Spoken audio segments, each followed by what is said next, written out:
So as I was saying, I come to this work as a family member. I'm a mother of two. My 26-year-old son, Logan, currently lives in a provider-managed group home.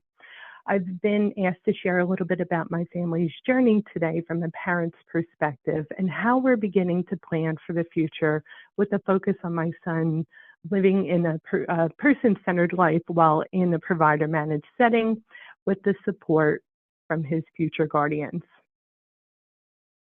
Like most of us, my greatest hope is that my son lives a life that is meaningful, fulfilling, and true to who he is. We want him to thrive and live a person-centered life with both health and happiness. For my husband and I, it was really important to have our son settled in a living situation that works well for him before someone else had to step into our shoes. We've learned firsthand that building a life that can support our son's unique level of support along with his preferences really requires a tremendous amount of time, effort, and ongoing training and advocacy. I'm sure many of you understand when I say that this can feel like a second job at times. Naturally, like many families, we worry. I worry a whole lot, specifically about how someone will do all that we do with and for my son, and how we prepare a successor to really step in when we no longer can. So these questions have pushed me to have the difficult conversations that many of us caring for a loved one with a disability try to avoid. But I'd rather face these uncomfortable future planning conversations now so that my son's future can be more secure. No matter where someone currently lives, whether inside or outside of their family's home, planning helps ensure that the person and family's vision stays at the center of all decisions. For our family, future planning started with a clear, person-centered planning document that we revisit and update on a regular basis. I know the presenters before me did touch a little bit on this. I'll go in a little bit more detail how my family did this for our son. In our case, we've partnered with Plan U NJ, who you've heard about from earlier, to help document some of our son's life plan. Prior to working with Plan New Jersey, we took steps to complete our own person-centered documents, working closely with our son and the people who know him best. A useful tool that we've used was a one-page profile. It highlights what's important to our son, things that bring him joy, comfort, and connection, and what's important for him, such as health, safety, and the support he needs to be successful. These documents guide our planning conversations and help ensure that his life continues to reflect his preferences. We've shared these documents with everyone who will play an active role in his life going forward. His future guardians, his key family members, certain direct support professionals, and his support team through the residential provider. Our goal is simple. No matter what changes, my son should continue to live a truly person-centered life, even in a provider-managed setting. We found that taking a team approach to gathering and updating this information has been most effective because honestly, no one person has all the details. It's by working together that allows us to get a full picture of who our son is and how he wants and needs to be supported in all of his environments. So some of the most important details that we've included in our planning are about his daily routines, those preferences, and the social connections that make his life uniquely his. We began by documenting what's important to him, even those small things that brings someone happiness. For him, it's those favorite foods, weekly trips to the library, the gym, his community center, and his regular bowling alley and arcade visits that he has weekly. We also included his favorite restaurants, the activities he enjoys doing at the community garden, and our family holiday traditions and his weekend routines with us, because these small moments really make a big difference in his life. We also captured his hobbies and interests in these planning documents. Art classes, drum lessons, biking specific trails, for example, especially those trails that have firehouses on them, playing sports at his favorite parks, and the membership to the local theater where he attends the children's theater shows. We noted the social relationships that bring meaning to his life also. These aren't just family and friends, but the everyday people in his community who bring a sense of belonging and joy to him. People like his play therapist, who he absolutely adores and has a deep connection with. The volunteer firemen he brings vegetables to from the community garden on Saturdays. And all the women at his local deli who greet him every Sunday morning like he's Norm walking into Cheers. These are the people who ask about him if they don't see him for a week and want to make sure that he's okay. He's a part of the routine as much as he's a part of theirs. These connections are really meaningful to him, and we all recognize that. He really looks for these social interactions, and we want anyone supporting him in the future to understand just how important they are. We've also worked closely with his residential provider to coordinate individualized day supports tailored specifically to him. These include services through the provider, also DSPs that we've hired independently through an external agency, with my husband and I leading that effort ourselves. We make sure that the future successors are involved in these processes early so that they can begin to understand how services are built and how and where we have found our self-hired DSPs and how to collaborate with the entire team. We've learned from our lived experiences that understanding and navigating the various state systems take time, and it doesn't necessarily come naturally. It takes patience, guidance, and willingness for a successor to learn, so consider starting sooner than later. We've also documented our son's current housing preference and the specific support that he receives within that setting. Given his higher support needs, it's critical that a future guardian understands not only what's working today, but what to consider if those needs or preferences change over time. Documenting these details is more than just a list, right? It really helps us paint a picture of who our son is and what helps him thrive. And I look at these documents as a roadmap for his future successor. Our family focused on starting early to build comfort and confidence for the future successors, who I don't think I mentioned yet will be my daughter and my niece as of now. This kind of preparation shouldn't happen overnight. That's why we include them in meetings, invite them to collaborate with our son's team, and try to model what effective collaboration with the provider looks like, because this really takes a lot of time and dedication.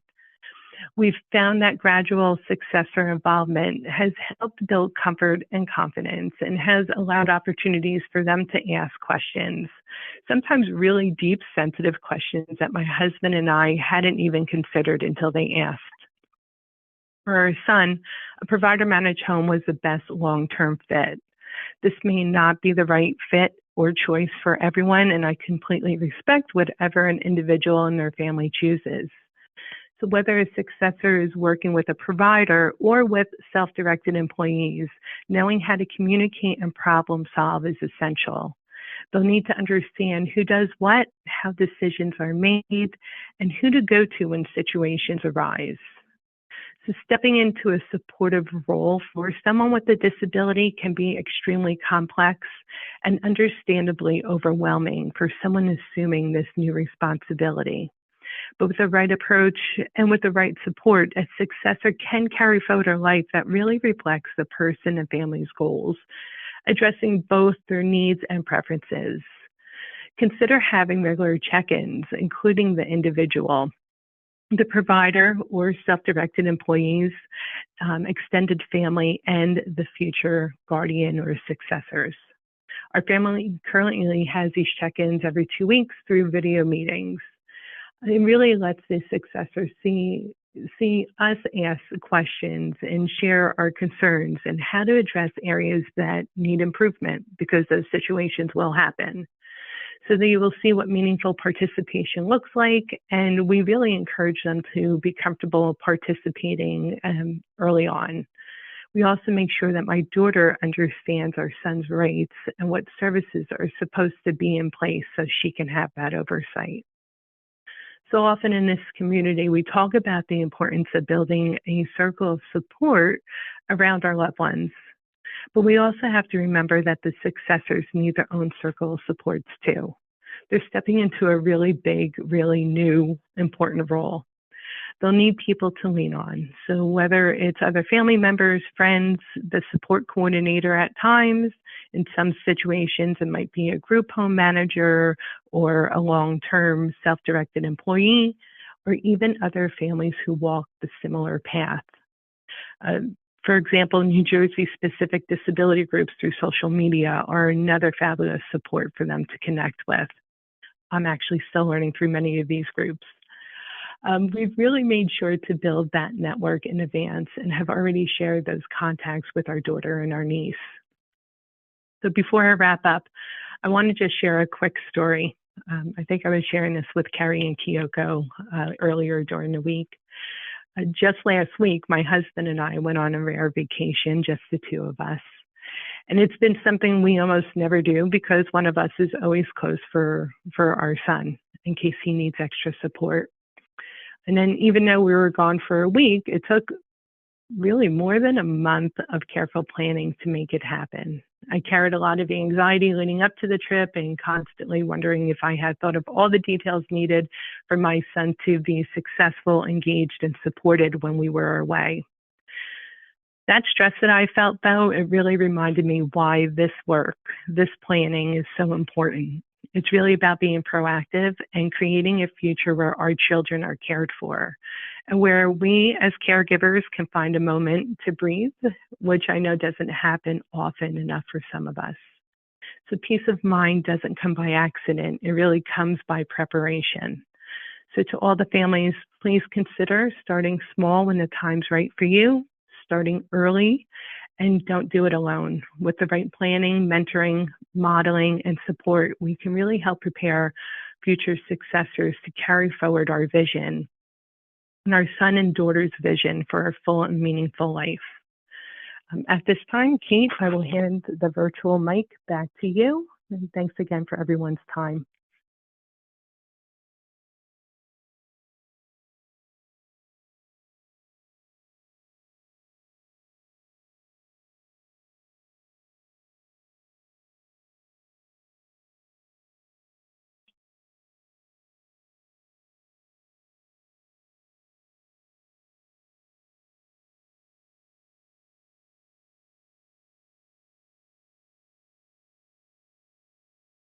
Co-guardian of an intellectually and developmentally disabled adult, my husband's sister, Jessica.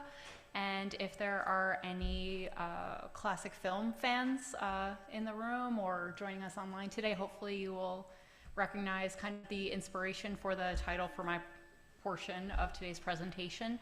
But I have been asked to share our lived experience as the successors, and what I really wanted to do today was provide a very easy roadmap and ABC, this is how to do it. And I very quickly realized that we are a cautionary tale. We are an example of kind of what happens when there is not preparing and when you have to learn things on the fly and when the struggles that we went through. So this is our story, warts and all. What you're going to be hearing today is kind of some background.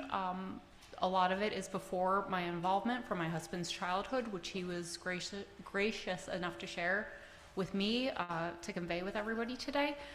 We're going to talk to you about what we learned from our experiences, what we're still doing, and what we think might help people coming from the standpoint of the people who have made a lot of mistakes. So we can go ahead with the next slide. Okay, so we are starting off kind of with the background on what life was like for my husband. I will just add that kind of going into this, sort of calling back to what Jonathan started today's presentation saying, is that we have to be respectful of everybody's individual lived experiences. So there's going to be some things in here, decisions that were hard. You may not necessarily agree with all of them. Some of them were before we were around. So just kind of as you're hearing it, know that it's our story. We're asking for a little bit of grace because everybody's human and we're all just doing our best. So these are some wonderful pictures of Jessica, my sister-in-law, and her baby brother, Jason. So Jessica is 3 years older than Jason, and a lot of these things growing up together, he was told that his parents first realized something was off when she was very young. That, it was more of a nebulous, there's just certain milestones that aren't being hit.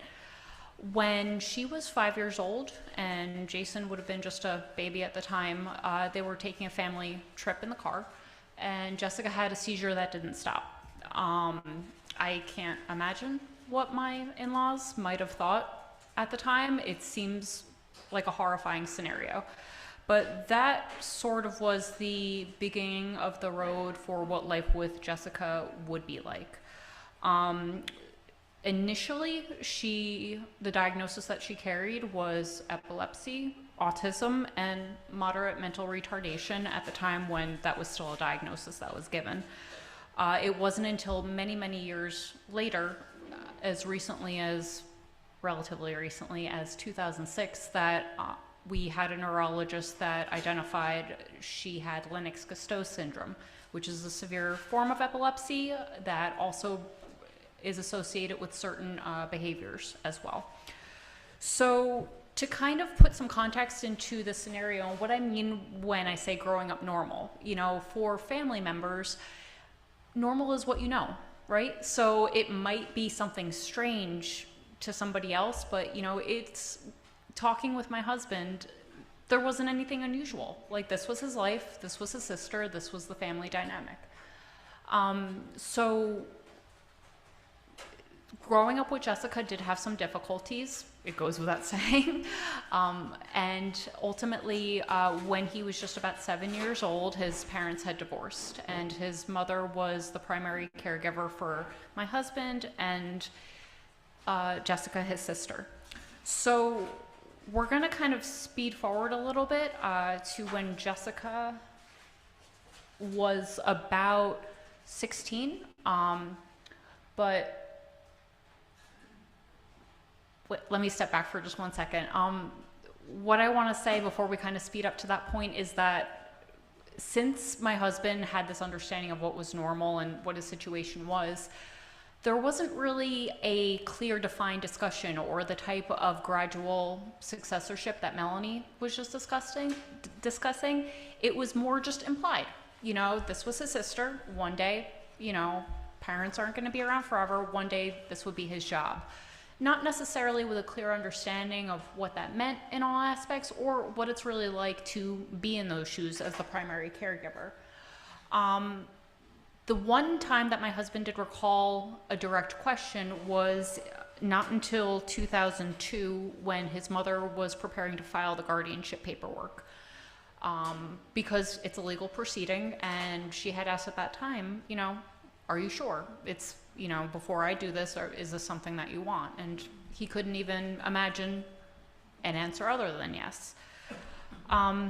Some of the difficulties that they had gone through, aside from Jessica's medical needs, but it was also the fact that not only was my mother-in-law taking care of a developmentally disabled child and, another young child, but she was also primary caregiver for her mother, who lived in the house as well and had dementia. So I wanted to talk about sandwich generation responsibilities. So if anybody's not familiar with that term, it's when people are caring for dependents as well as their parents. So you're in a situation, where you're responsible for caring for different people in various points of their life. This was very difficult. And when Jessica was 16 and Jason was 13, his mother relinquished guardianship. It was too much for for her. She was not able to do it with a mother that was constantly wandering. She felt that the situation was hugely untenable. So what happened to Jessica at that time is that she had gone to an institution. Jason recalls from that being over at a friend's house at a time. His mom had taken them to the movies. He didn't know this was happening, and he came home and his sister was gone.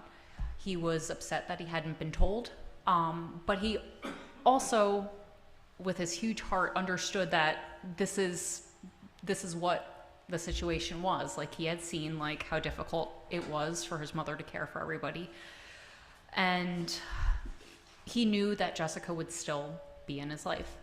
He does recall visiting the institution, where exactly it was and who was running it. It's the analogy that he gave. It's essentially what the current intermediate care facilities are today, but we don't know and we don't recall exactly where it was or who was running it. And I'll touch on that more when we get into the next slide. But his mother did still remain involved and very, very heavily advocated for Jessica to be moved out of this environment. She wanted more of a family type setting. What my husband does recall from the times when he went to visit Jessica is cinder block walls and very hospital-like things. And my mother-in-law really, even though she felt that she couldn't do the job that was asked of her, she did not want her daughter growing up in that type of environment. So ultimately, what this resulted in is Jessica getting moved from that institutional setting into foster care. So she had cycled through, there's recall of 3 different families. They all kind of varied in their levels of acceptance and involvement. My husband recalls one particular family who was warm, welcoming, and wonderful. The other 2, they were taking care of her, but it wasn't kind of that close relationship. He does know that they still got to visit Jessica, and that's what normal was at that time like that. We can go ahead to the next slide. So in the early 90s, my mother-in-law's mother, Jason's grandmother, passed away, and there was a time, it was later on in the 90s, that Jason had then finished high school and gone to college. So I want to kind of talk about here the stories we know, aka family lore, and the things that are missing, because we didn't have kind of a complete picture of everything, and a lot of things just kind of passed verbally and were taken at face value, and then when we go back and try to reconstruct, that's just not there for us. So kind of a lot of things about, oh, well, his parents noticed something that was off. Well, what exactly? Like, what were the milestones? We don't necessarily know. And, what was the process that his mother used to, relinquish Jessica? Did she still have medical involvement? Who was taking care of her during that time? Because those were formative years. We don't know. We don't have records of that necessarily. So those are kind of the things that, in retrospect, I really wish that we did have, because not only having that narrative for what Jessica was like and being able to kind of guide future decision making, but also knowing the choices that family was faced with and things that came up, so maybe we could do things a little bit differently, or at least have the tools available to us to evaluate what we needed. Going from there, we don't necessarily know, because there was an interim of maybe 3 to 4 years after Jason's grandmother passed away, and when Jason left for college, that Jessica was still cycling through the foster care system.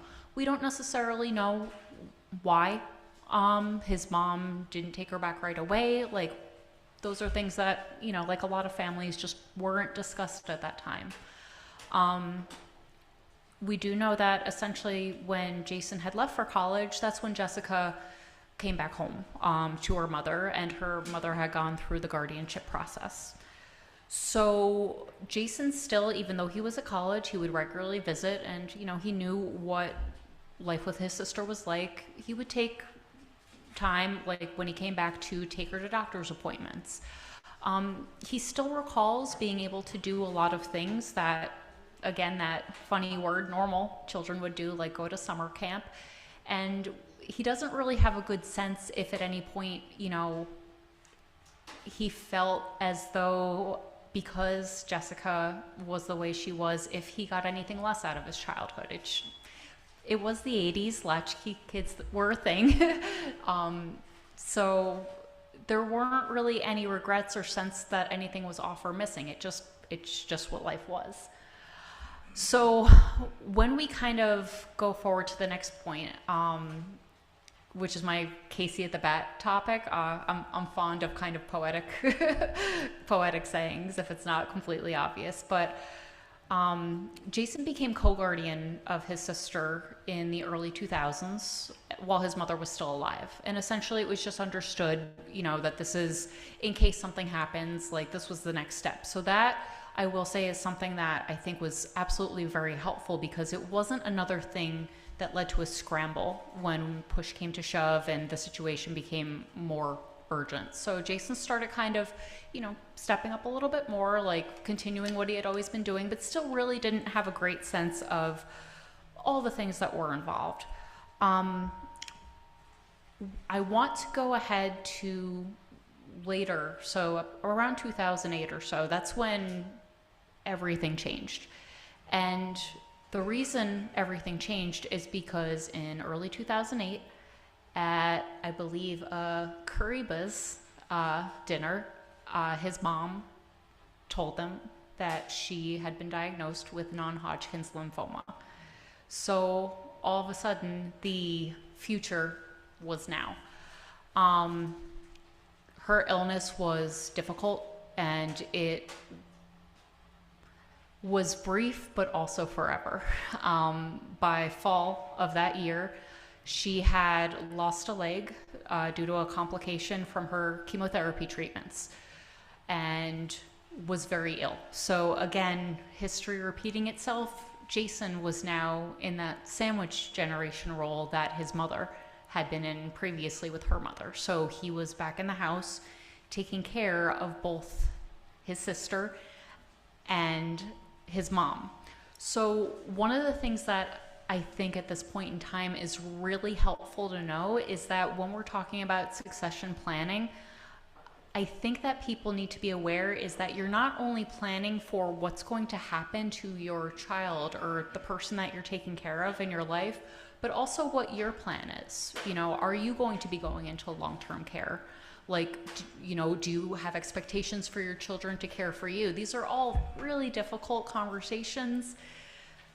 They can be hard to have, but I really think that also knowing that, because my family, I grew up in a multi-generational household where caregiving for different generations was part of the day-to-day.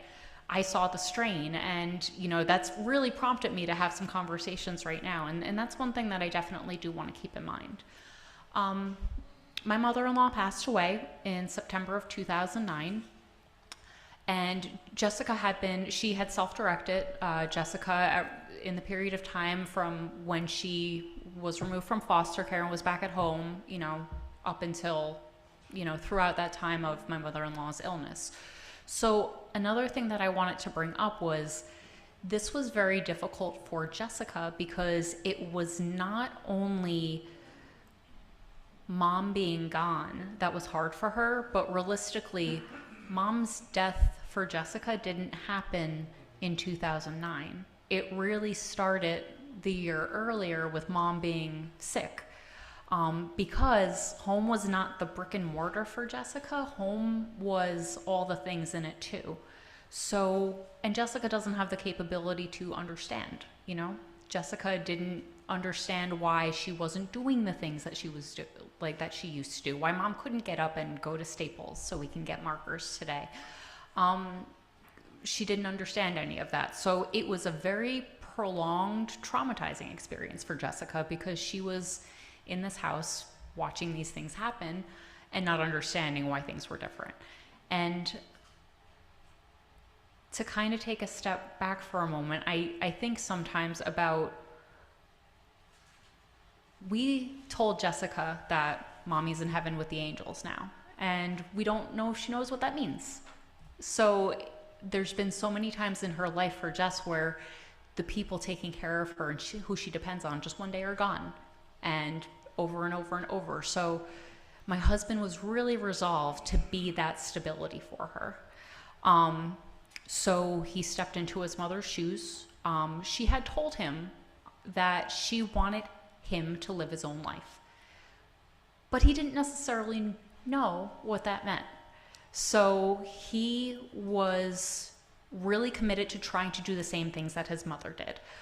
And as a young man, it was extremely difficult. It was extremely difficult.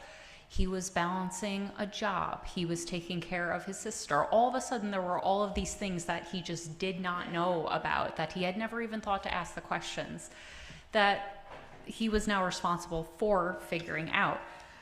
For example, he had no idea about what DDD processes were. He had indicated that, thankfully, at the time, Jessica's social worker at the DDD, there had been a long period of time when one social worker had been with Jessica. So this person was able to kind of walk him through, okay, this is what you need to apply for. This is what she's eligible for. A very important element is he did not realize how much self-determination was really like a business in a sense. I know a lot of people have talked about it being like a full-time job. This was a young man that didn't have management experience, was kind of working out, okay, well, are these employees at the point where I need to provide health insurance? How do I do that? I have the people my mom hired, but if they're gone, I don't know how to get somebody else. So there was a lot of floundering, but ultimately, the following year, it was about 9 months where Jason tried to do this alone, I might add, and he couldn't anymore. There were 3 things that precipitated his decision or his realization rather, that I can't do this.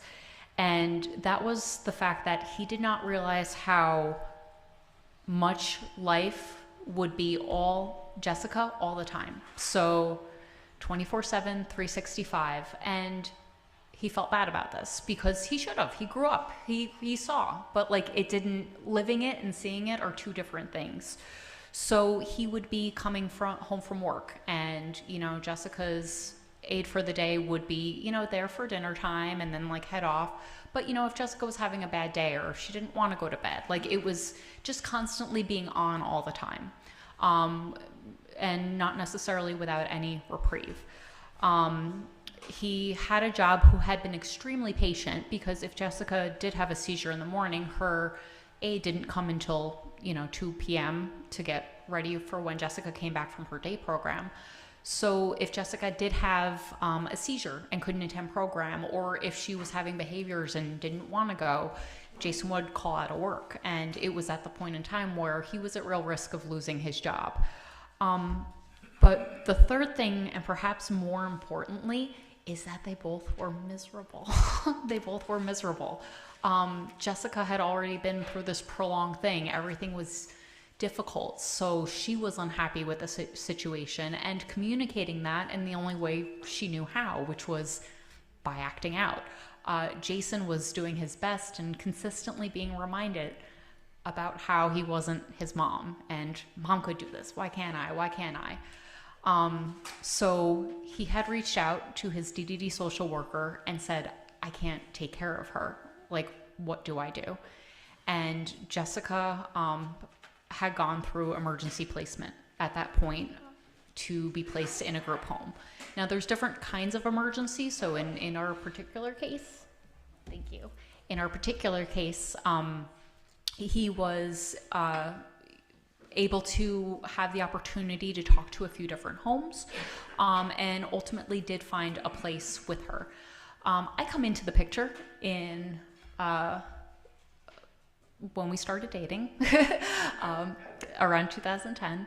And, I had gotten to see a lot of what Jessica was and tried to do my best with helping him. But I realized that one day, should the relationship progress, that I wanted to be able to do more than just help.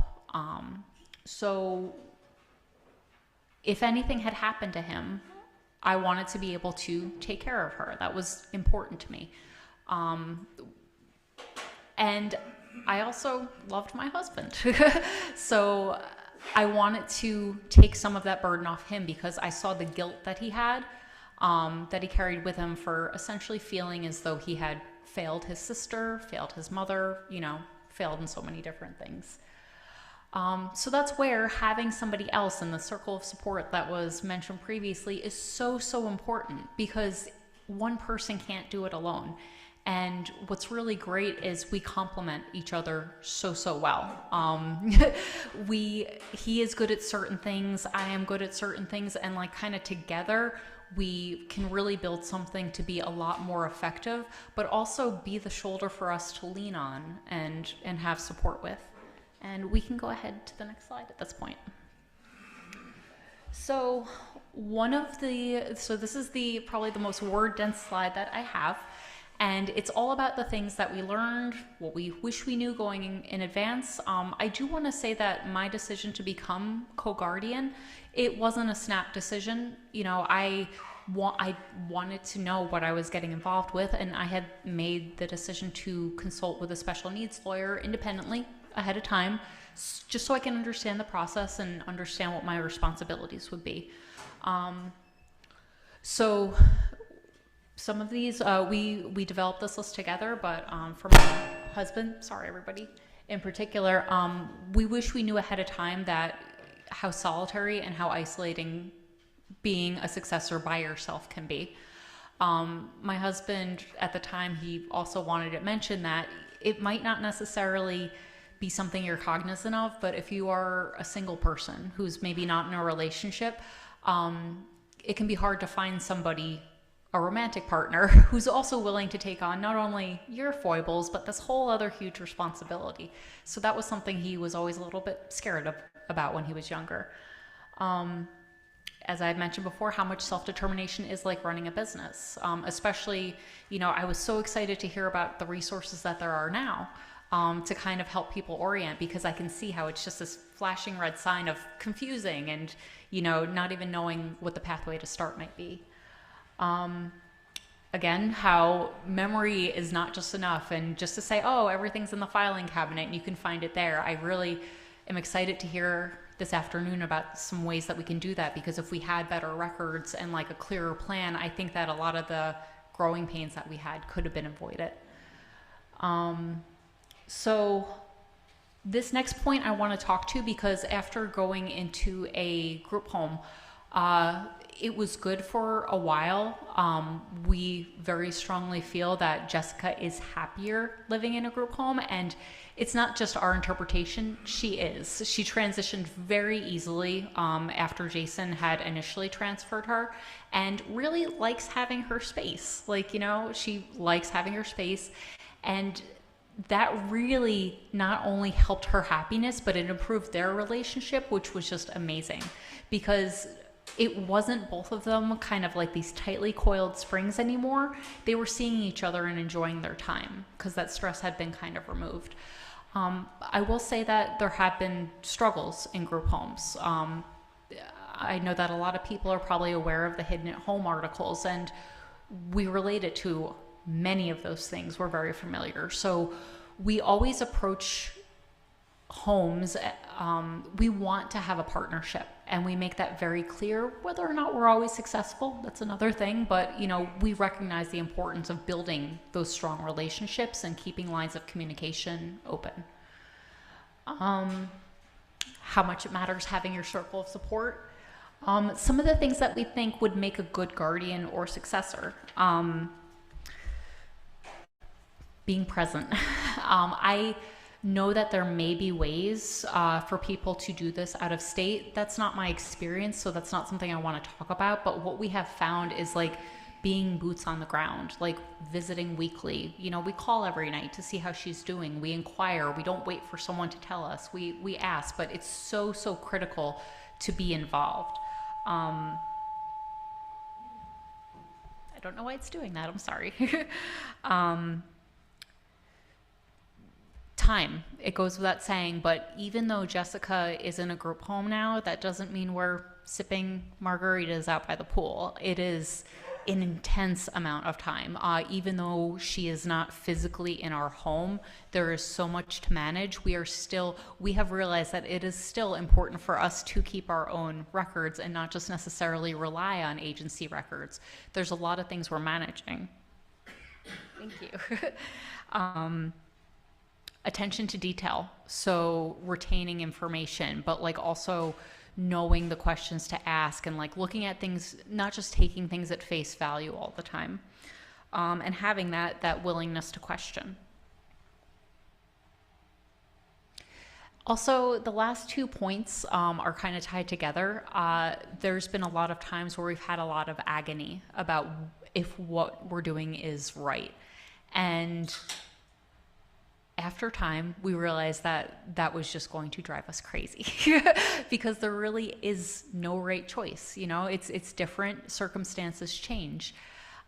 So we've kind of come to acceptance that, you know, it doesn't matter if we did it right or wrong. This is the choice that we made. Like, this is our choice and we're going to do our best with it. And then when we need to self-correct, like, we will do it.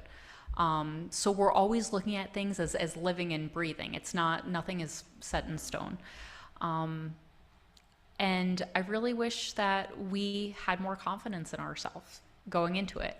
It seemed big, it seemed daunting, and that's because it is big and daunting, but we learned that we can do it. And not only did we learn that we could do it, we learned that we could do it really well. Like, we have done some amazing things. We have really moved some mountains, and we're proud of that. And the last thing that I will say to kind of close this up before I show you the resources that I wanted to share today is I wish I knew how much I could love somebody.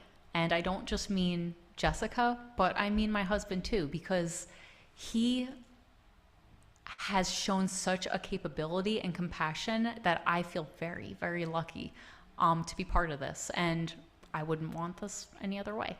So if we can go to the next slide. So some of the resources that I wanted to share today, they're kind of sibling focused. And I had learned about the first two, I think through one of the ARC's mailing lists. And I was like, ooh, something about siblings, hooray. Like there's not a lot of people talking about us. So 2 years ago, the ARC of Northeast Pennsylvania gave this really fantastic webinar about siblings and introduced me to the Sibling Support Project. What I really, really like about this is that it's something that aims to start very early on in childhood. So I think that's really good because it's recognizing that siblings, you know, have their own needs and supports. So that's something I would encourage you to check out. And I also really did enjoy that 2023 webinar. So those are both very good resources because it talks about struggles. You know, it talks about kind of the strains and kind of the harder side of things. The other resource that I want to share is that the regional family support planning councils have been tremendous. We had joined Council 3 in 2020 because we were like, you know, we don't need to reinvent the wheel. There has to be somebody else. What resources are there? And just to have that community was amazing. And, you know, we have learned so much, and we love our involvement in the councils. And I've just recently started with our more local council, Council 5. So, you know, I would really encourage anybody who isn't familiar to look into that and, you know, kind of connect that way. And that's all I have to say. Thank you.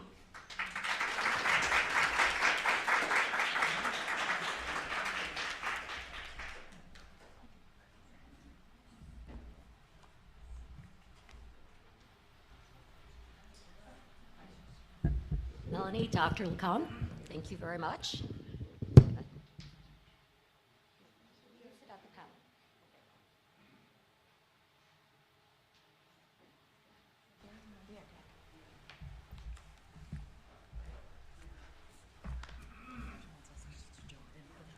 Oh, okay.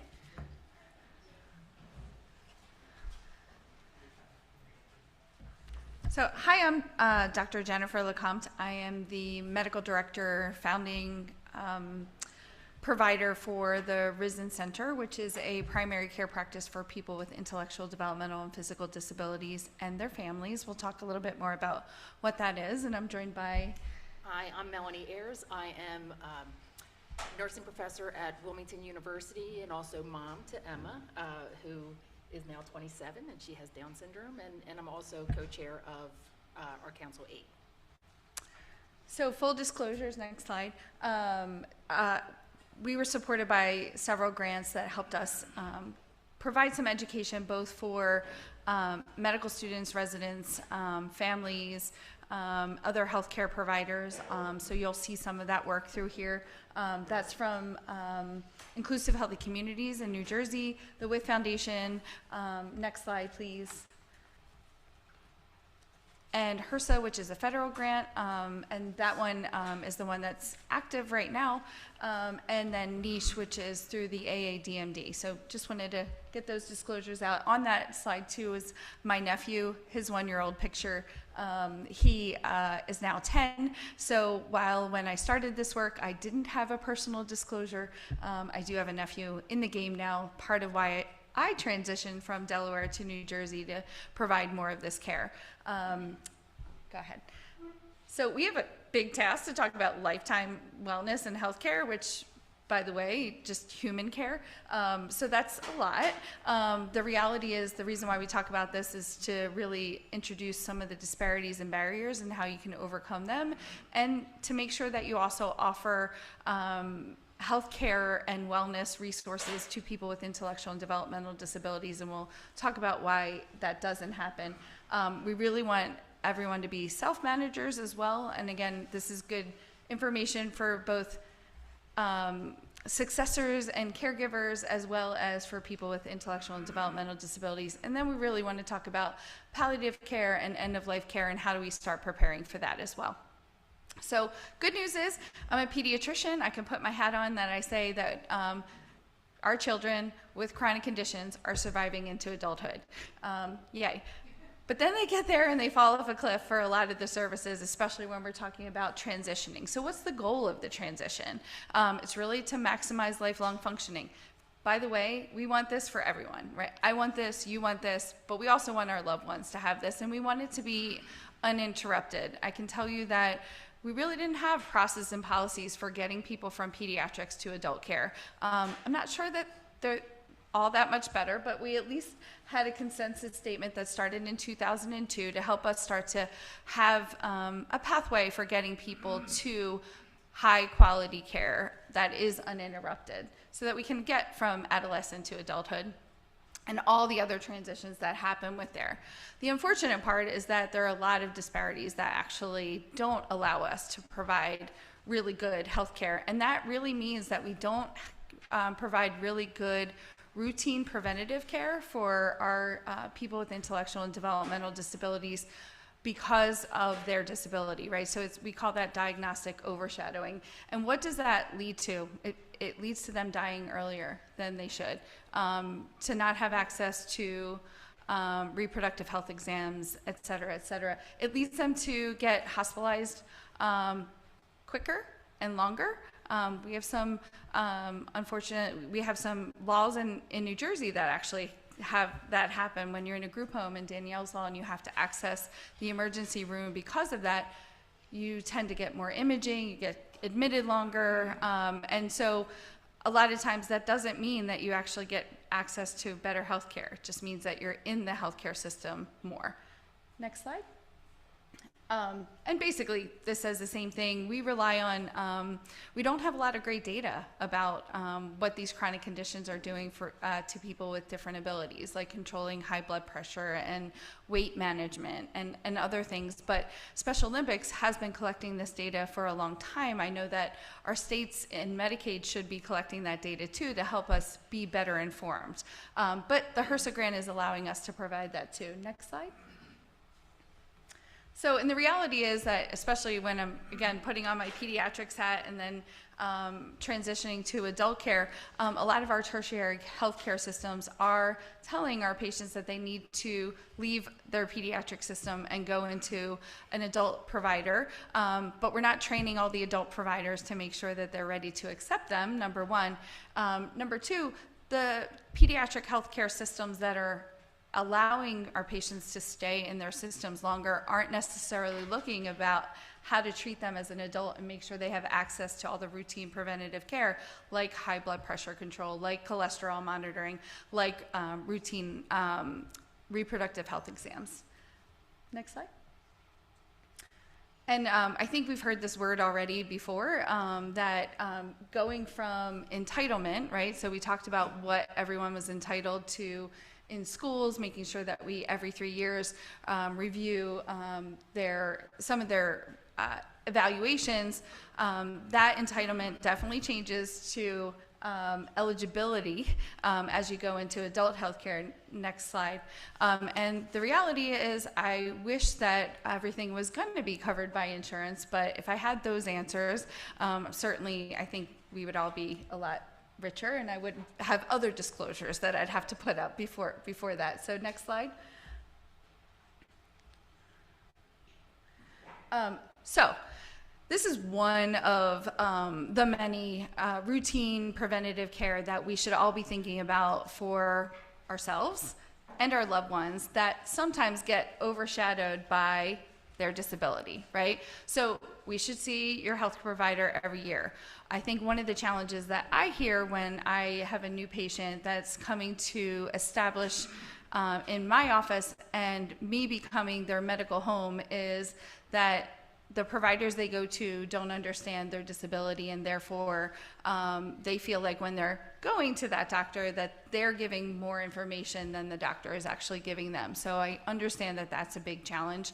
But every human needs this care, and we should at least be providing that basic level of care to all of our patients. So they should be, doing a medication review. We should be doing fall prevention, right? And we need to be doing that sooner for our patients with different abilities because of their needs, and then connecting them to the resources that actually mitigate some of these routine preventative health problems.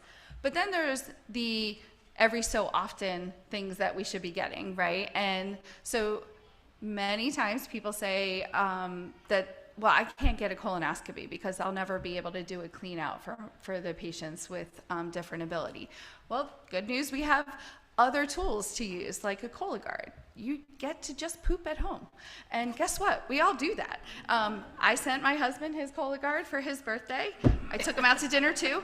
But we all have to do it, and it's every 3 years. It's at least the first step, but then we have the next question of, well, are we going to send a Cologuard to the group home?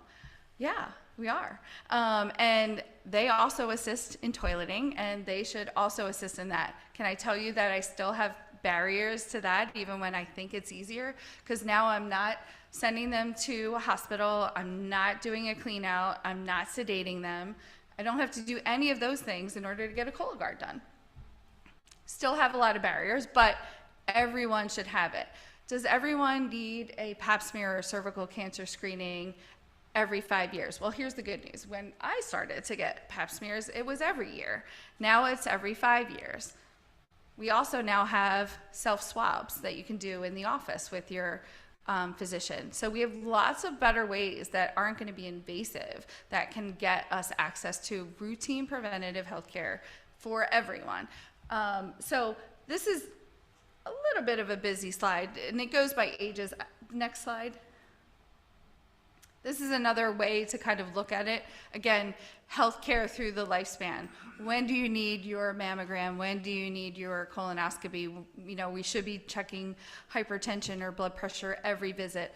Weight. So in my office, and this is a basic vital sign, right? Everyone has to have a BMI plan on their charts. But if you use a wheelchair, does your doctor's office have a wheelchair scale or a way to get access? When I first started practice in Delaware, I actually sent them down to our CT scanner, and that they were the only place that actually had a ceiling lift that would weigh.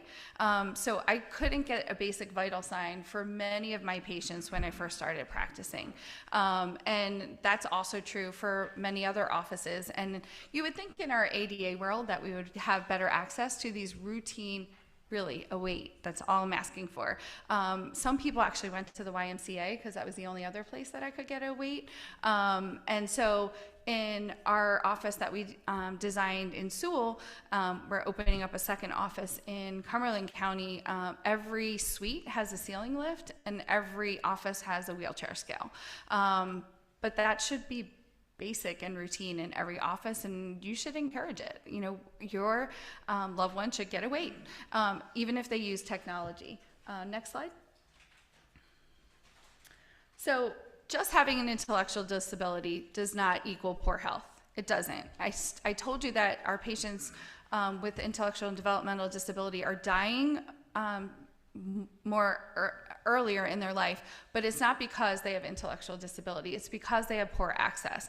And when you're talking more specifically about reproductive health care needs, and that's where we did the work with the Niche Foundation and the WIC Foundation, they have the same basic needs as every other woman, but they need to have better access. So we can go, what we do know is that our women aren't getting the same access. So next slide. And this came from the CDC. So we're not doing so great with everyone, right? So every human needs to have access to their reproductive or their basic preventative health care. So about 75% of women without disabilities are getting their mammogram, but many less women with disabilities are getting access to that. Next slide. And oh, sorry, I forgot I put all these like silly things in there. That's fine, you can stay here. You can go next. So if they're not getting access to it, unfortunately, we're diagnosing things like breast cancer much later, which are increasing our disability and also increasing our morbidity and mortality. They die sooner. Next slide. Especially, again, when you're talking about people who use technology. So many of you don't know, you actually have to stand up to get a mammogram.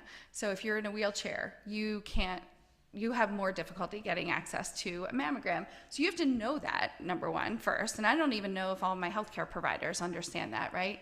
We write the order and we just assume that everyone goes and gets it. So next slide. And so what they found is people with cerebral palsy definitely died sooner because they didn't have access to it. And that's because a lot of our patients with CP do use technology and they couldn't stand. The other problem is that even our physicians, when they're looking at the medical books, they don't have inclusion in how they're learning, right? So just including people in the images of when we're learning, like someone with Down syndrome, although the irony of Down syndrome is that they actually don't get breast cancer as often. So most of our studies actually show that women with Down syndrome don't get breast cancer, almost none, even with a high family risk. So here's the good news when we actually run those studies is maybe we don't have to subject our patients to these more challenging exams that cause them stress and anxiety, which we know stress and anxiety actually worsen your health outcomes. And we know that all of our patients with intellectual and developmental disability, and I'm going to throw that statistic out there, have experienced medical trauma, right? My colleagues have caused trauma to patients with intellectual and developmental disabilities, I will say at least once in their lifetime, 100%.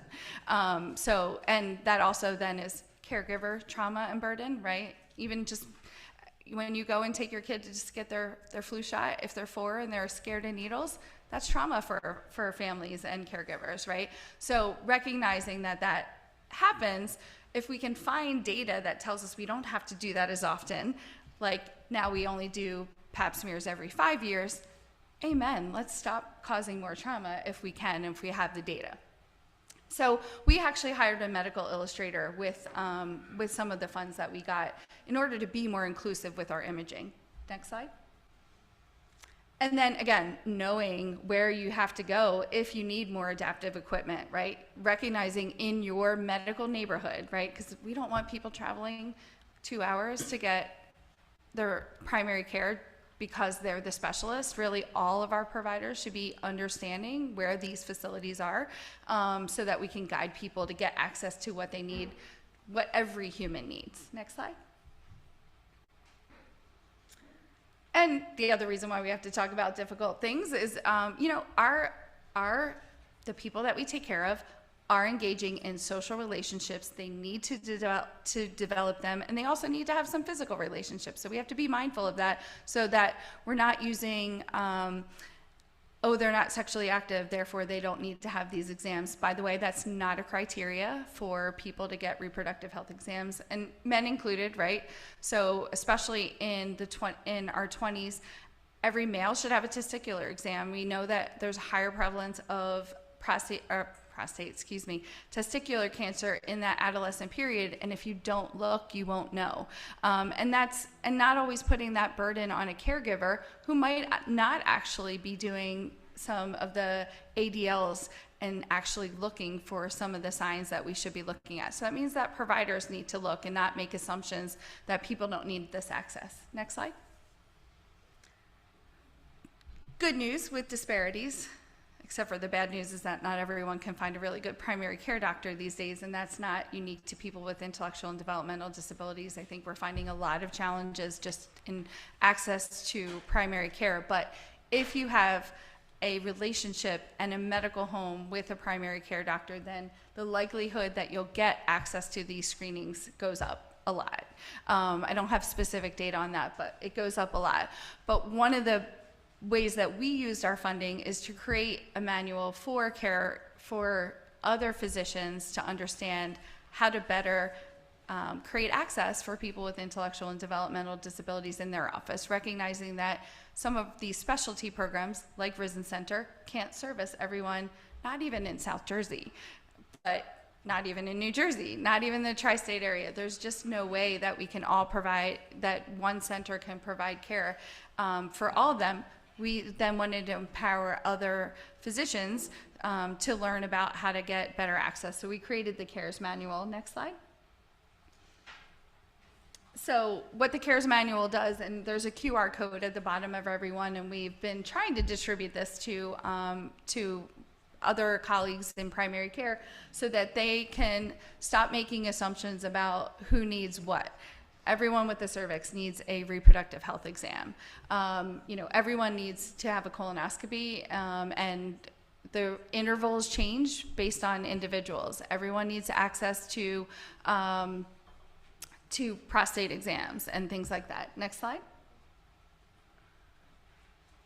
And then the other thing about routine preventative healthcare is we actually do need to plan for it, and it's not an emergency. So a lot of times what we have found, even just for access to routine blood work, if some of our patients have needle phobia, have experienced medical trauma, and they need access, just because the doctor wants blood work doesn't mean it's an emergency unless it really is an emergency, right? You're not breathing, your blood pressure has gone down. But if you need to get a mammogram, it's not an emergency. I don't need to sedate you in order to get you to have access to that. Same with reproductive health exams. Colonoscopies, you do need to be sedated, but Cologuard you don't, right? So it's not an emergency. So holding someone down to get blood work without actually preparing them for access to these really do need to be part of our care plans, and they need to be covered by insurance so that we can do that. We have embedded behavioral health, and that includes a clinical psychologist, social workers, and we're hiring other providers like occupational therapists so that we can prepare people for accessing these more stressful exams. And honestly, because of the medical trauma that some of our caregivers have experienced with our patients, and they're like, nope, the last time we actually tried to get blood work, it took 10 people to hold them down, and we're definitely not doing that today. And then we say, can we just try, and how about you step out and we'll just bring the patient in and we'll be there with them, and we've already talked through the exam and what's going to happen, and we're very successful when we have phlebotomists who actually understand how to interact with people with different abilities. By the way, the agencies that we've met with, they don't provide specific training for how to get blood from people with intellectual and developmental disabilities. An opportunity, right? But again, it's not an emergency, it's an opportunity, right? So stop treating preventative healthcare like it's an emergency. Go ahead, you can go to the next slide. So how do you plan? Part of our CARES manual is how do you ask for accommodations in the offices that you're seeking care? So we created kind of a roadmap for how do you ask for those accommodations. One of the most basic accommodations, and this does not require any, well, time is money, so I guess it does require some money, is we need to make sure that people ask for more time, whether that be the first visit, whether that you make sure that it's the last visit of the day, so if you need a little bit longer time. Before we take any new patient in, we actually go over a care plan of what does it take to have comfort in our office. We happen to have a sensory room, and so some people do ask for that at the outset. It's become kind of popular, so some people, as soon as they walk up in the door, can we go hang out in the sensory room? We probably need a sensory room really in all of our exam rooms. My dean also asked to come into the sensory room. We have a water wall. It's really calming. So really, I think everyone sort of needs that. But again, we've already been talking about, Melanie McGackin was talking about it. Mr. Luca was talking about it. It's just understanding what your loved one needs and just asking for it. And what's funny is, and not funny in a good way, I've sat next to DSPs and caregivers, and they're like, I didn't know I could tell the doctor what I wanted and what I needed. Again, just this hierarchy that we've created in medicine that we need to mitigate because it's harming people. So if you need us to take our white coat off to come in and see you, then you need to tell us to take our white coat off. If you need to say, I'm sorry, too many learners in this room is going to be really overwhelming, then you need to say that. And so empowering you to say wherever you go what you need before you get there is really important. And if people aren't listening to you, then we have a problem, and that's when you call your agencies to say, hey, we need more support, because that's a basic ADA guideline. Next slide. So we also are trying to empower more people to take a good reproductive health history, and this is good for men and women. For me, it's about making sure that we set up a safe environment, making sure that number one, permission is asked, right? That we're talking to our patients and their caregivers about, I'm going to touch you now. Is that okay? And giving people stop signals. So I use this for many reasons. One thing is, make sure that you always ask before you hold someone's hand. Did you ask permission? How do you react when they say no? Did you ever say no and someone didn't respect that, right? So that sets up a lot of opportunity to talk about risks for abuse, including in physicians' offices. And again, I trained in Delaware, and there was a time in my training when there was an unfortunate incident that a physician was abusing patients. It changed the laws everywhere. I couldn't go in and examine a patient without having another provider in with me. It was incredibly disruptive to what we needed to do, including telling the nurse that they had to be with me when I was pre-rounding at 7 a.m., which, by the way, isn't very patient-centered because they're still sleeping and we probably shouldn't be doing that. But we all have a job to do and we recognize what we had to do. But this sets up some opportunity to talk about those hierarchical power struggles, equally about caregivers, right? So when DSPs come in and I need to examine a private area, sometimes they'll just start to pull their pants down without asking permission. And I'm just like, hold on, are you doing that when you're doing your personal cares? Like, we need to make sure that we set that up.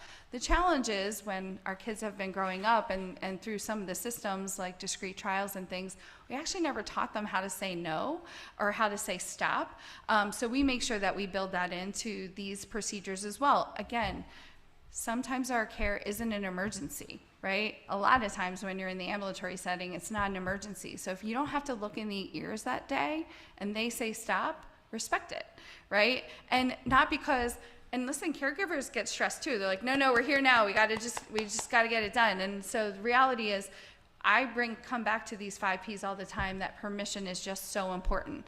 Privacy and not secret, right? Teaching those words, and again, making sure that we're not just pulling someone's pants down because we're at the doctor's office now and we need to see that real quick. Pleasure, our reproductive health exams are not pleasurable, neither are our colonoscopies, not a lot. But we can set up a lot of opportunity to make sure that it's at least comfortable. And again, people can say no even if they said yes in the beginning, right? And that includes in the doctor's office. And then, again, this is more specific to reproductive health exams, but I talk about all of that before. I will tell you that, again, including learners in developing these tools has been really helpful, and including self-advocates. We used to say preventing pregnancy, and obviously we're not trying to do that for everyone. Some people actually want to have families, and we want to make sure that we plan it safely for them. Not everyone has to be a preventative care. Next slide. I already alluded to this, but making sure that we do have an opportunity to assess for abuse and neglect in the physician's office and make sure physicians are being advocates. I think number 3 was one that, happens actually in my office all the time, and that's usually with their communication devices. They actually don't bring them. That's a form of neglect, right? My patient now doesn't have a voice. They do have their caregiver, but they don't have their own personal voice. And so making sure that people always have access to their tools when they need it. Next slide. You can go to the next slide. So this is just human care, right? Chronic disease is really at an all-time high. We are really metabolically in a crisis. So our food isn't good, or we're not having access to exercise. And one of the things that we really wanted to focus on, especially for people with intellectual and developmental disabilities, is access to wellness, not just access to the medications that they need. And again, this is not specific to people with intellectual disability, but it is a human problem. It's a U.S. problem. Next slide. And this is from the CDC. And what we do know is that screening really does save lives. So getting that blood pressure, and maybe, again, we're not going to get it in the office because that's a high stress time. Maybe we need to make sure we have access to a blood pressure cuff in the home so that we can just get it when we need it. But then being able to respond to that, even if you have an intellectual disability, and that's not the disparity when we're trying to get it. But I just want you to look down the bottom. The causes are largely life, right? Access, not eating good foods, not moving, high stress environments. And these are things that are prevention, right? These are preventable things. And a lot of people say, well, our patients have choice, right? But I just saw a TED Talk that was really phenomenal about freedom and choice. In order to have choice, you have to have the knowledge, you have to have the access, and you have to have the money. And you either have to have the money either personally or in the system, right? So a lot of us rely on either Medicaid or DDD in order to have access. And then if you kind of work your way back, we don't even start with the knowledge. And I'll say that we don't even start with the knowledge if we're going to talk about nutrition. Physicians don't get taught about nutrition. We're not giving people very good prescriptions on how to access better nutrition and exercise and mindfulness and things. And all of those things are the causes of these chronic conditions that are getting worse and worse and worse. So next slide. So in comes HRSA grant. I will tell you, I keep fearing that someone's going to call me and tell me that this isn't going to be available to continue to do the work that I'm doing. So this HRSA grant, we're in our second year, is a grant that helps us train more health professionals for primary care, for specifically working with people with intellectual and developmental disabilities. But it's not to tell everyone on how to know how to treat every specific genetic condition and it's about human care and access to routine preventative health care, to wellness for all of our patients. And so we have a theme every year. We're in our second year. We've done food as medicine. We're in movement as medicine. We've intertwined a lot of the other things. Art and music are already part of what we do. Mindfulness is already part of what we do. And that's, again, I think that really is those... We've already talked a lot about those earlier in the day and how do we access. And our medicine as medicine really is to talk about how do we de-prescribe for some of our patients, because all we've been doing as our loved ones have been growing older is layering on more things, and we need to start talking about how do we take things off so that we can be healthier. But then we do have other opportunities. The reality is our food isn't as healthy as we want. We can go to the next slide. And we know food is medicine.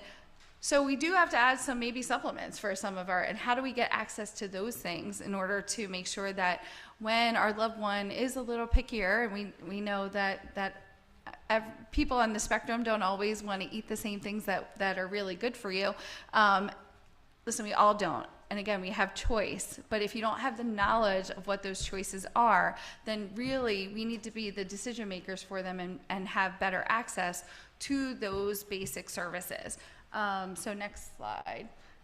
Why? Because it costs a ton of money to keep treating metabolic instability. And again, this is human care, but I think that people with intellectual and developmental disabilities are definitely at higher risk for these chronic conditions because of poor knowledge and education about how do they access good foods. You know, I know that we say that we educate people, but I don't know that we really are. And this really all is just lifestyle medicine, right? How to exercise, how to eat better, how to de-stress. And I can't even, there's a lot of times when I can't even measure the level of stress that some of my patients are experiencing. I just can't measure it. I know it exists, and we know the data from ACEs, from pediatrics data, that when you have high stress environments, that leads to poorer health outcomes.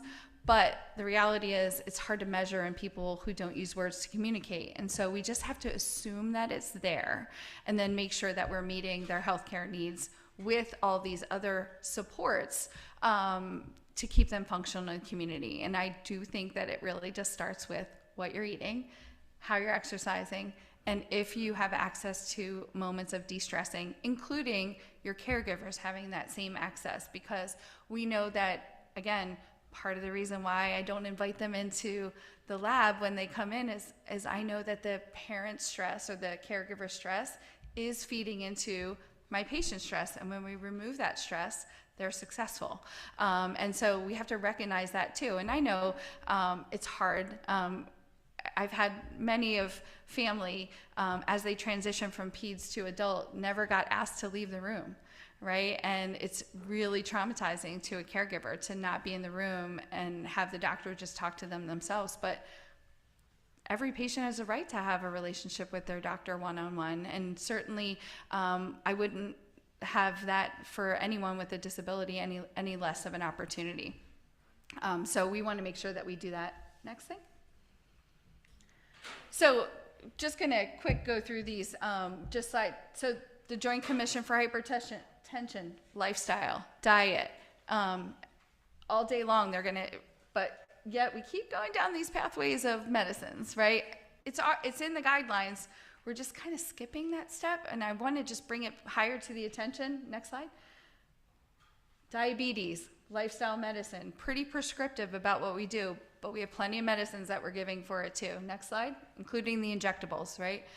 For weight loss, and with weight loss comes muscle loss, and muscle is medicine, which is why movement is medicine. So I worry about giving that to my patients. I also worry them that they're getting obese. So, there's a delicate balance in that. Dementia, cognitive care, lifestyle, foods. Dementia is preventable. And our patients are included in that. We can reduce the decline if we get them back on lifestyle medicine. Next slide. Cancer. They're preventable causes, but how do we prevent it? We just had Colon Cancer Awareness Month. We try to do awareness months and how we can give information with everything. Reducing cold cuts. I know we probably had some here. So we give this talk for our residents, and I'm like, we're not trying to food shame you, but look what you're eating. And listen, I make those choices too, and especially when we're on the go. As a mom and a pediatrician, when I would go in the room, like, oh, I forgot to prep them on. They're going to ask about diet, and every time I threw Wawa in the back of the car so that we could get to soccer practice on time, and I'm like, yep. I did that. So, again, we all can food shame, but my goodness, if we could just get to wellness instead of food shaming or BMI shaming or, any of these other things. And we're even teaching our residents about how to take a better food history, right? So when I ask them, how do they take a food history? It's like, what did you eat for breakfast, lunch, and dinner? We all know what to say, what we had for that, including my patients with intellectual and developmental disabilities. Does it even get us anywhere? I know what it gets us. It gets that shield right up. I know what's coming next. You're going to tell me to lose weight. And our patients know it too. Maybe care, maybe don't care. But that's not a really great way to take a history. And so part of the HRSA grant allowed us to go to this Healthy Kitchens, Healthy Lives conference in order to take a better food history. They hired a food ethnographer. I didn't even know that was a thing, but it is. I actually want to be it when I grow up now. When my kids grow up, actually. My last one's graduating high school, so I'm trying to figure out what I want to be when they grow up. And so this food ethnographer came up with a past, present, future way to ask about a food history. And the first question is, what food reminds you of home? And wow, what a great way to really get to know someone, right? And especially to get to know our patients, like rather than say, what did you eat? Do you have sex? Are you smoking? These just, what food reminds you of home? And maybe not all of my patients with intellectual disability can say this, but that's the food that I'm not going to be able to take away, right? And so now I'm going to need to so then I keep that safe, right? And let's build around that, right? I can maybe come up with a healthy alternative, but that food's not going to get taken away. Then the next thing is, what are your food rules, right? For me, it was you had to have a meat, a veggie, and a potato, right? And you had to finish your plate, right?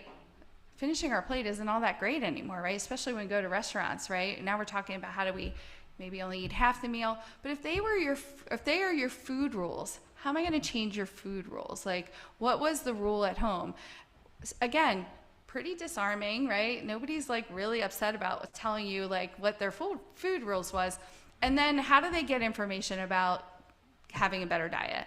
I mean, way better history taking than what we're doing right now. So now we're trying to come up with those kind of history questions for these next movement is medicine, mindfulness, like because again, mention yoga to some of my patients and they're like, we want to make sure that when we say, how do you exercise? It's not a curse word. It's not a 4-letter word that's coming next and then they're going to shut down and not tell you what's going on. Plus it's cost effective, right? So we're in a healthcare crisis. We're a potential future Medicaid crisis. How do we reduce cost and keep people alive longer? We teach them about eating better, moving better, and mindfulness.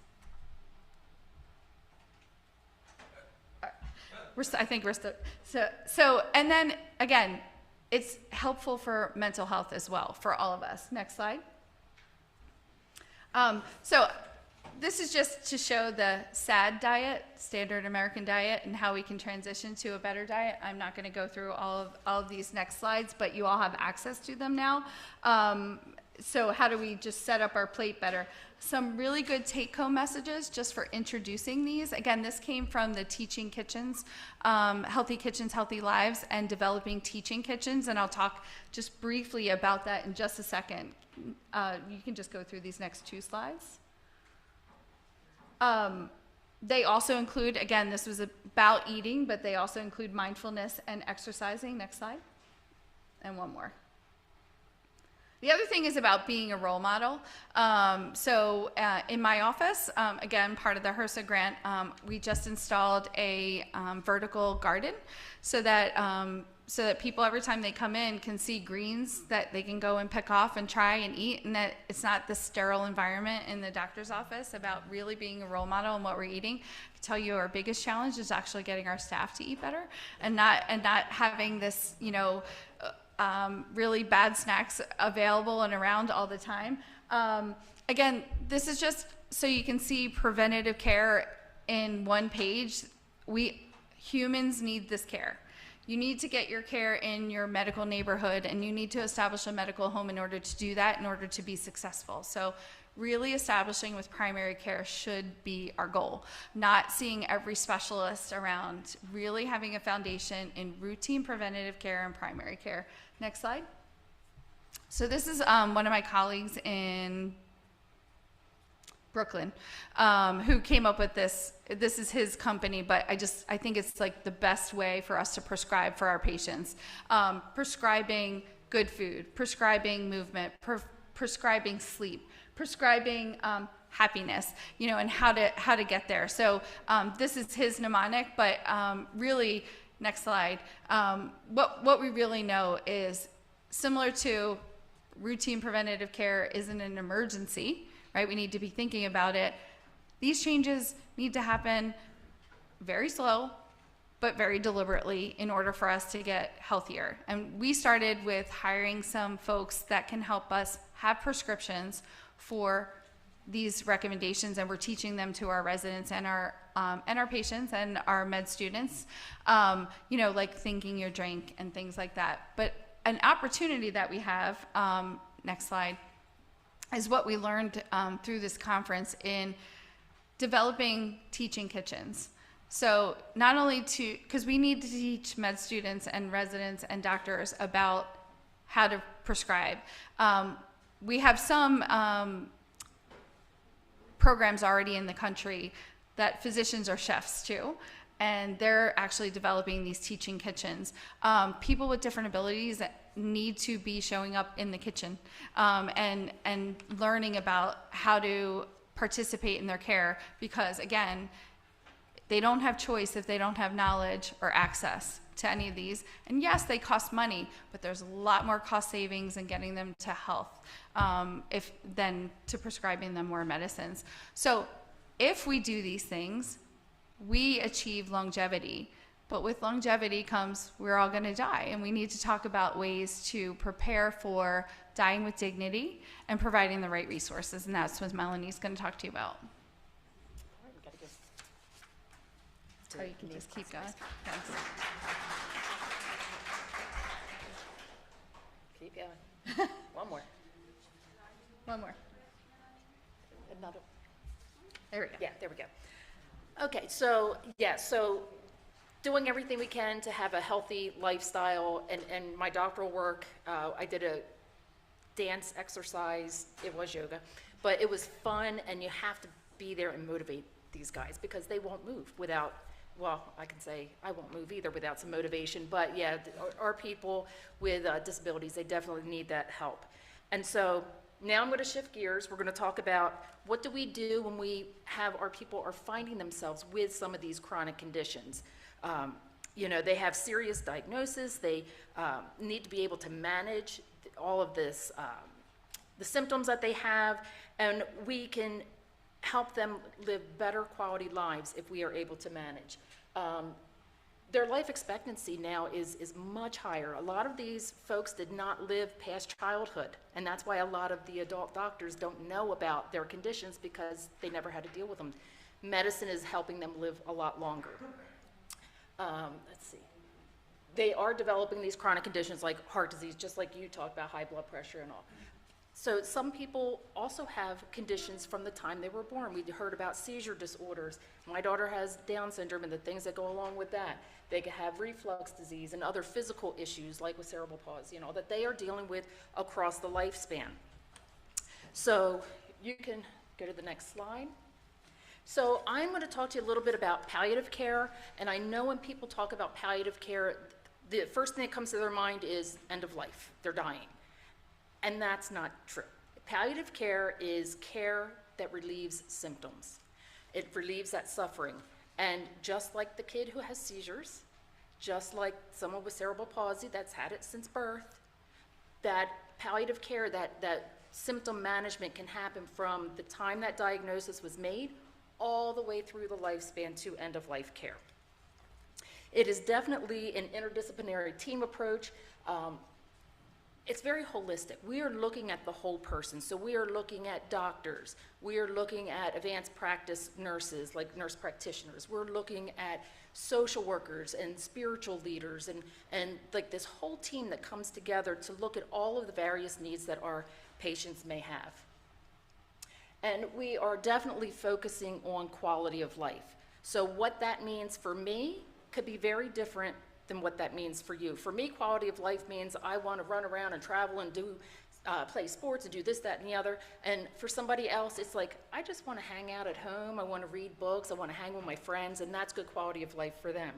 You could have someone that would think being in a wheelchair is a horrible quality of life. But for somebody else, a wheelchair is freedom to get out of their home and be able to move. So you have to look at quality of life, and just like everything else that we have talked about today, it's got to be person-centered. It's very individual what that person wants to see for their life. And again, it could be given any time during that disease trajectory, so from the time that you got a diagnosis all the way through to the end of life. Okay, you can go to the next slide. So what are the challenges? Okay, so there is a lack of good quality palliative care. And just to let you know the difference in palliative care versus hospice care, because we're going to talk a little bit about that. Palliative care, again, is through the whole life trajectory. Hospice care is typically for the last 6 months of life. So that is end-of-life care. Hospice care is palliative care, but we say not all palliative care is hospice care. So palliative care can be for much longer. You also may have practitioners who they don't have a lot of experience with our family members with intellectual and developmental disabilities. It's like you're doing a great job incorporating with your students, but not every medical curricula has that incorporated into it. So our practitioners are not super aware of what our folks' needs are. And then if we do have practitioners that are aware of intellectual and developmental disabilities, they may not realize everything that's available for the person with palliative care. And again, some of these conversations are very difficult, especially when that stigma of palliative care is end-of-life care. It's really hard to kind of broach that subject with families, and just not knowing what to say, how to say it. Now, I was a hospice nurse, so being able to talk to people about what they feel would be good symptom relief for them, what their expectations are, their quality of life, that kind of came easy to me. Even when I was working in the hospital, it was easy to me. It was something that we had to ask everybody, do you have a living will? That advance directive? Do you have this? What would your wishes be if something were to happen? So I was always able to kind of broach that subject just based on my job. And we've talked a lot about advanced care planning, and we need to be mindful, what does that mean? So making those plans in advance is really important. Just like Gabrielle was saying, you have to kind of plan ahead with all of this legal stuff and the guardian and coming into it with your family and like not knowing what to do, and it's like crisis mode. Crisis mode in a medical emergency is not the time to think about all of this, like kind of knowing ahead of time, so when that crisis happens, everybody knows what the expectations are. And then there's a difference in the care settings. A lot of hospitals will offer a palliative care team. All the physician has to do is write an order for a palliative care consult, and the head of the team will come down and they'll figure out what they can do and get some measures in place. And if you're in a group home, you're not getting that, right? So it depends on your care setting, what can be done. And maybe we need to educate some more for these other care settings that don't have palliative care, that there are options that are out there. Okay, go to the next slide. So these advanced care plans, again, you want to look at their wishes.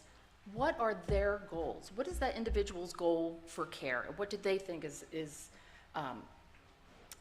quality of life? What do they want for their end-of-life care? Some people want to fight to the very end and get that chemo treatment until when as a healthcare provider we can look and say it's not going to work, but if that's what they want, that's what you're going to do.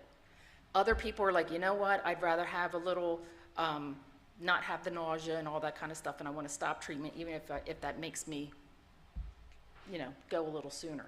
So it's really up to that individual and what their wants are, and it has to be a family or caregiver or whoever's involved in that care. It has to be a group discussion, because as parents are living longer, and we're seeing our adult children who are getting sicker earlier, we're going to have to face this ourselves. This is one of my biggest fears, and we don't want to outlive our kids, but that could be a real reality, and these are the things that we have to think about, and we don't want to selfishly make them suffer any longer than they want to. So these are, like I said, tough conversations, but important conversations to have.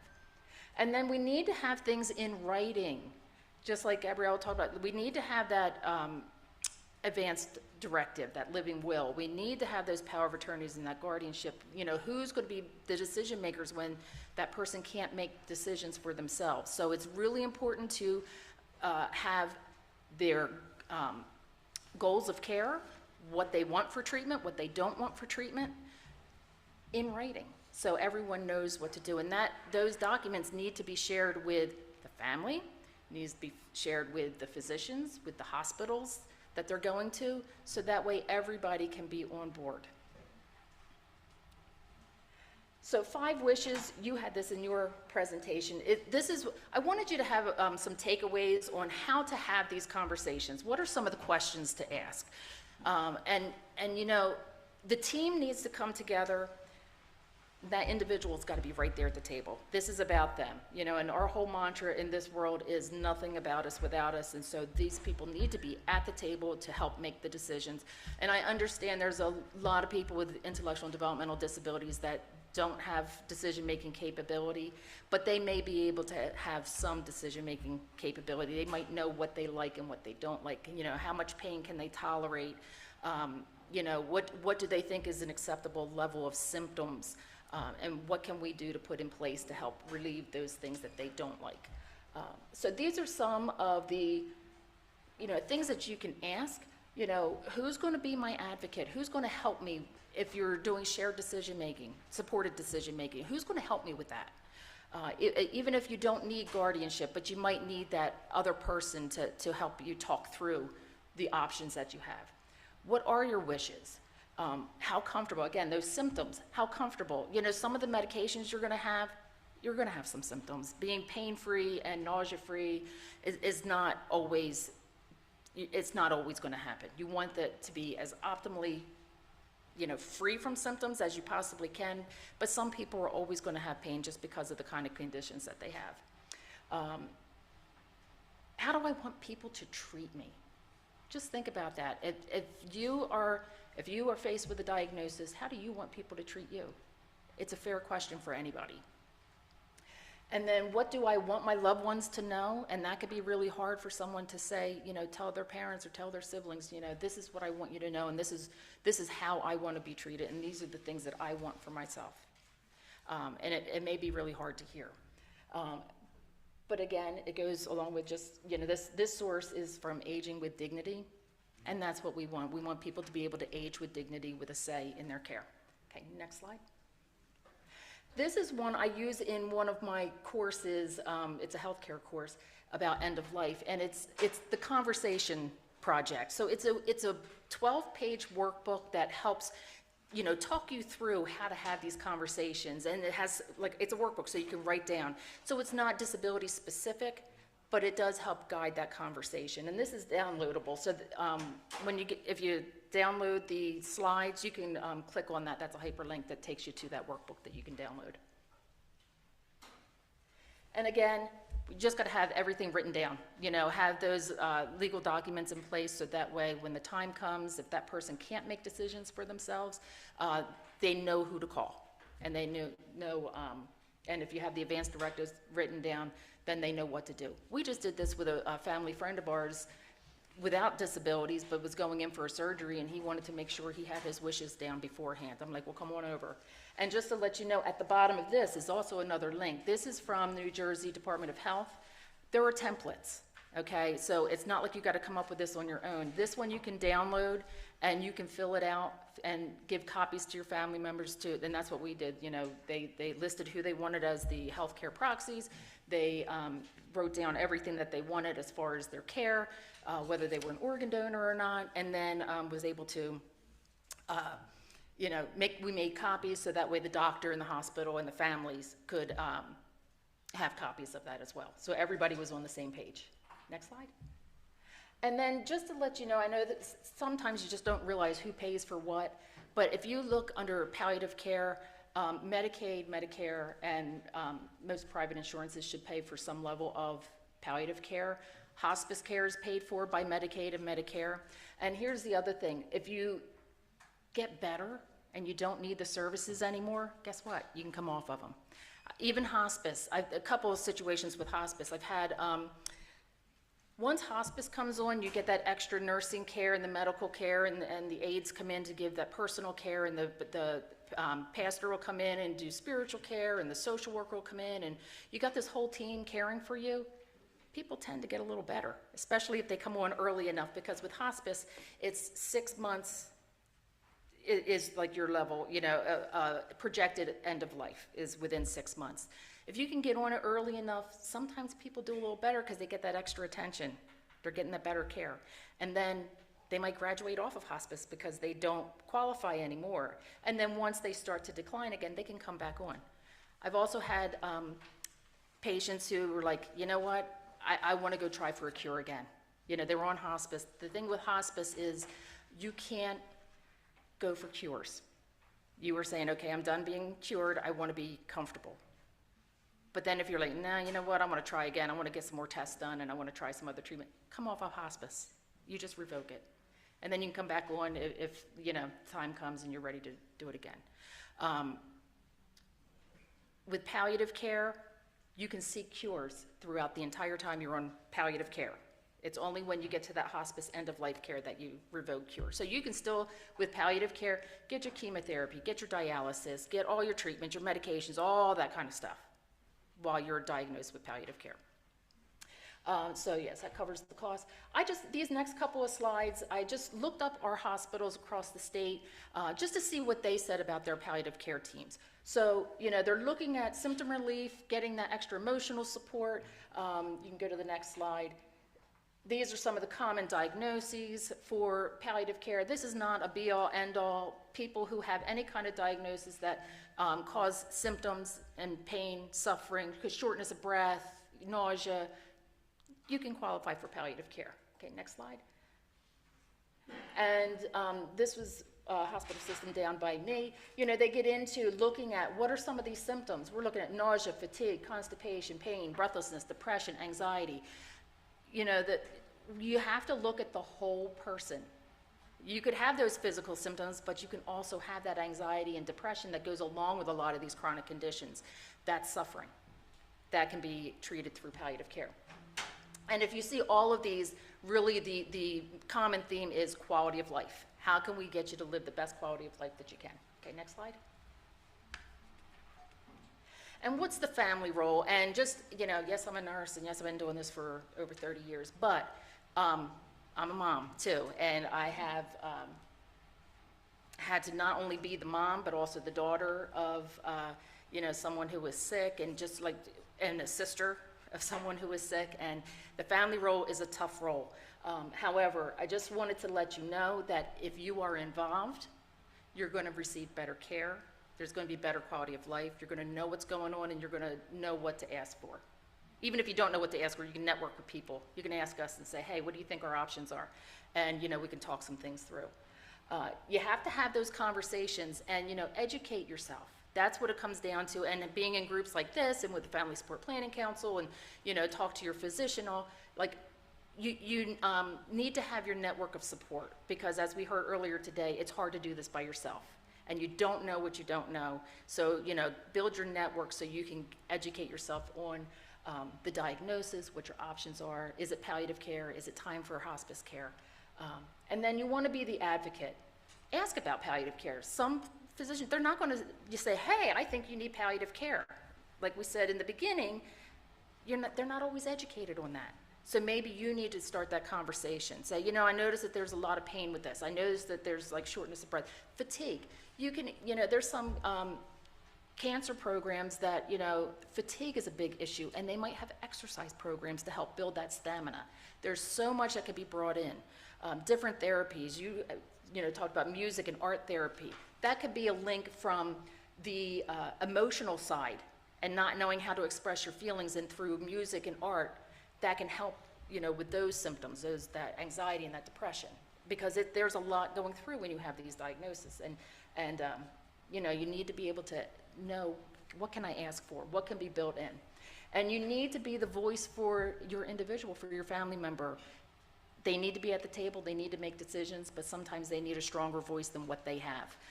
And so we need to be that voice when they can't. And be persistent. If I am nothing else, I am persistent.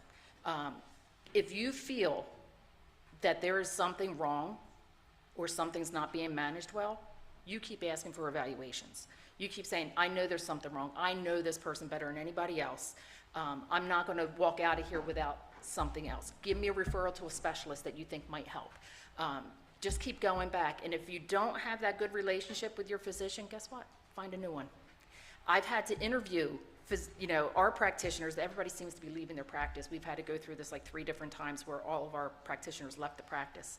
I've interviewed doctors and say, this is my child. This is what's going on with her.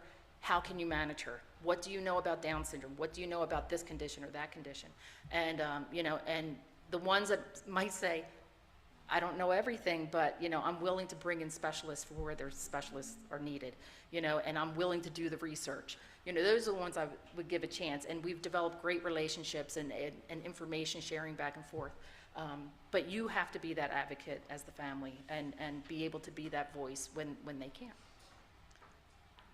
I think that's it, Yeah. right? So yeah, a few references. So thank you very much.